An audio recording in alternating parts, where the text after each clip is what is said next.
વર્તમાન છે ને, વર્તમાનમાં જે જીવો છો ને હાલ, એ જ તમારું જીવન છે. ના ભૂતકાળ નહીં, ના ભવિષ્ય.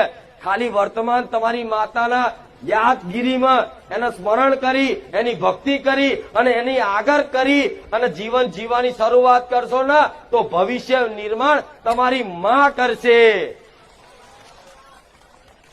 જેની તમને જરૂરિયાત હશે, જેના જીવનમાં તમારી આવશ્યકતા હશે, એ બધી વસ્તુ તમારા ઘેર તમારી માતા જો પૂરું ના કરી આલે તો મને મેલડીને કહેજો.